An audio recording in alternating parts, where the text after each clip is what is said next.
La revue de presse effectuée par en l'occurrence une politique ce matin. Christine Espert, bonjour. Bonjour. Place au Modène, donc. Vous êtes la secrétaire générale adjointe du mouvement de François Bayrou. Oui. Deux petites questions d'actualité pour commencer. L'affaire Leonarda, comme on l'appelle.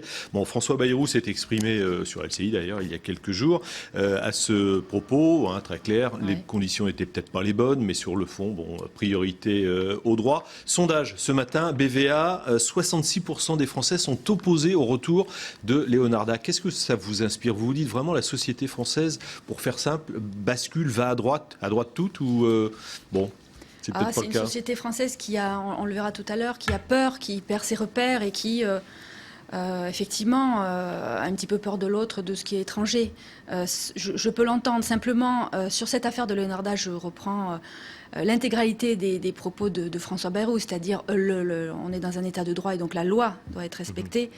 Ce que je vois dans cette affaire-là, c'est qu'effectivement, le fait qu'elle ait été... qu'on soit venu la chercher ce temps scolaire, c'était à mon sens une erreur. L'école doit être protégée, parce qu'on en a parlé, mais protégée pour Leonarda elle-même et pour l'enfant, mais protégée aussi. Une expulsion et une reconduite à la frontière, c'est quelque chose, une décision qui doit être appliquée, mais c'est une décision extrêmement dure, profondément humaine, extrêmement dure.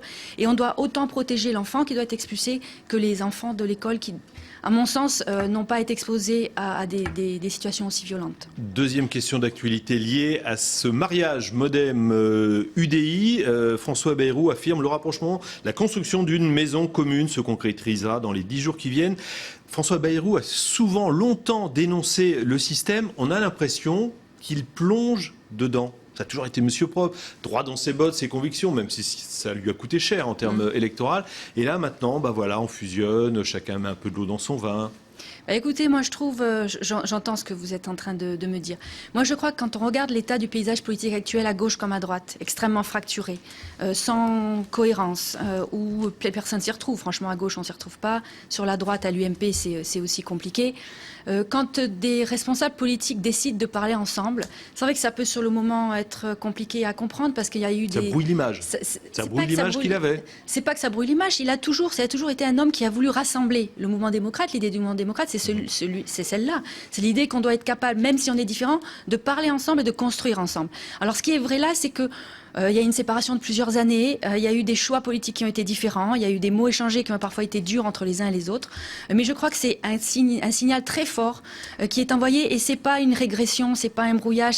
C'est pas facile non plus, à l'intérieur des états-majors des deux partis. C'est pas facile non plus, on va être sincère. C'est pas facile, mais entendez que...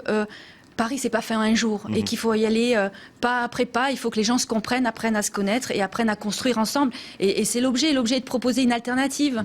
L'objet n'est pas de reconstruire des vieilles... Paris, c'est pas fait en un jour. À Paris, justement, pour les municipales, c'est pas simple pour le Modem. On n'a pas le temps d'en parler, on en reparlera dans les jours qui viennent.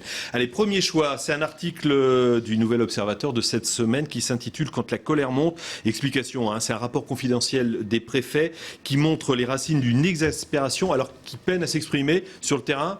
Pas de grosses manifestations. Par contre, il redoute le verdict des urnes pour les prochaines échéances électorales. Vous le redoutez aussi, je pense. Oui, non, mais au-delà de ça, cet article est très bon, je trouve, parce qu'il met des mots, MOTS sur les mots, MAUX, de ce que ressentent les gens au plus profond, de ce sentiment d'être abandonné, de cette colère froide qui est en train de grandir. Jean Lassalle fait sa marche, il y en a presque 5000 km. Député des Pyrénées-Atlantiques. Voilà. Et c'est ce qu'il nous dit en permanence. Les gens sont en colère, les gens n'en peuvent plus, ils sont à bout.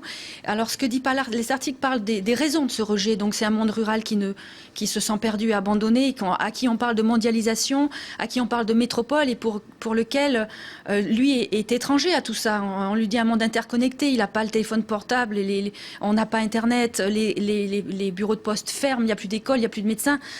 Et à côté de ça, la difficulté économique du monde rural avec le problème de l'agriculture. On a vu il n'y a pas très longtemps le problème des suicides des agriculteurs, c'est extrêmement, tous les 2 jours. Extrêmement dur, extrêmement violent. C'est aussi le problème de l'injustice fiscale ou de sentiment d'injustice fiscale avec cette fiscalité dure. Mais comment vous expliquez que c'est a priori Marine Le Pen, le Front National, vous le dites vous-même, qui risque de récolter les fruits de ce mécontentement et pas des partis comme le vôtre ou comme l'UMP ou le Front de gauche à l'autre extrémité? Il y a un rapport qui a été rendu par le Conseil économique, social et de l'environnement sur l'état de notre démocratie. Et ce rapport dit que 52% des Français ne croient plus en la gauche et la droite. C'est-à-dire qu'aujourd'hui, les Français cherchent une alternative. Depuis 30 ans, ils ont vu les uns et les autres, gauche à droite, droite à gauche, sans que des solutions soient proposées réellement.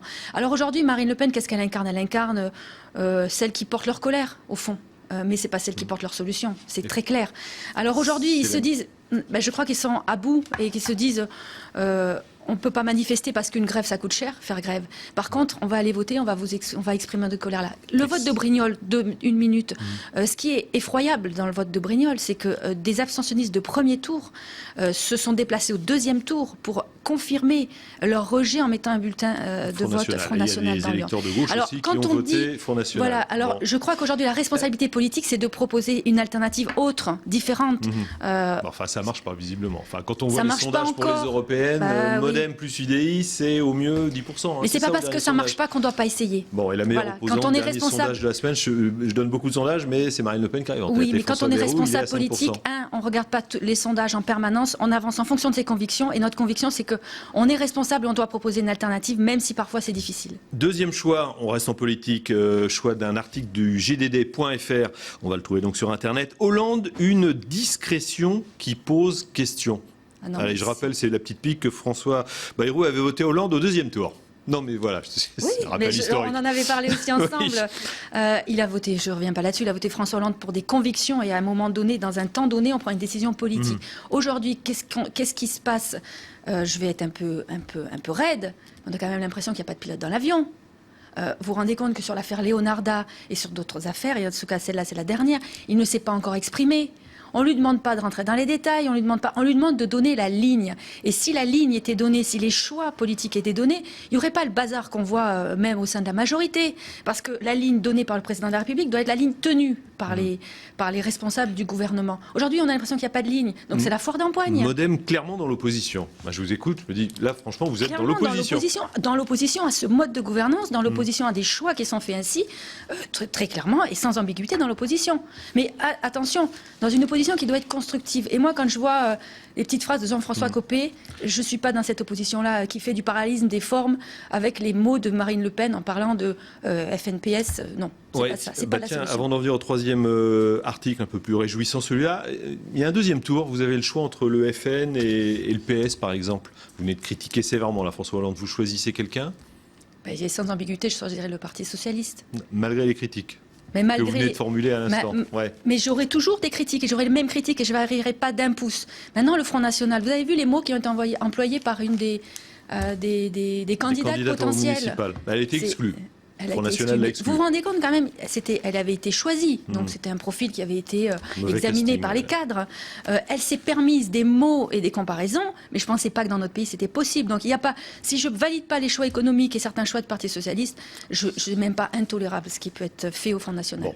On en vient au dernier article, un peu d'espoir, on le trouve dans Le Monde du 15 octobre pour les jeunes, créer son entreprise comme remède à la crise. Dans le cœur de l'article, on trouve ce sondage. 50% des jeunes ont l'intention de créer leur entreprise. Plutôt réconfortant. J'ai trouvé que, voilà, absolument. Dans un monde ou dans un pays qui doute, où on a l'impression que tout est sombre, j'ai trouvé que cet article était très juste. Le chômage des jeunes est effrayant aussi. On a 900 000 jeunes qui sont totalement sur le carreau, c'est-à-dire qui ne croient plus en rien. Et puis on a ces jeunes qui décident de créer leur entreprise et de s'en sortir par eux-mêmes. Alors moi je crois que tout responsable politique de tout niveau, de la commune, aux députés, aux conseillers généraux, aux conseillers régionaux, aux députés, etc., tout le monde doit participer à faire en sorte de les aider. Dans une petite commune, ça peut être mettre un local à disposition, ça peut être donner un petit coup de pouce, mais aidons ces jeunes, c'est par ce genre d'initiative, par ce genre de choix que le pays pourra s'en sortir, c'est une évidence. Et cet article était vraiment positif, comme quoi il y a encore beaucoup de ressources, beaucoup d'énergie dans ce pays et on a toutes les raisons d'espérer et d'être positif. Article réconfortant, effectivement. Merci beaucoup. Merci. Christine Espert, donc clairement dans l'opposition avec le Modem, mais qui dans un choix PS-FN... choisit quand même le PS, oui, malgré absolument. les critiques. Absolument. Merci beaucoup d'avoir été avec nous. Tout de suite, le journal sur LCI.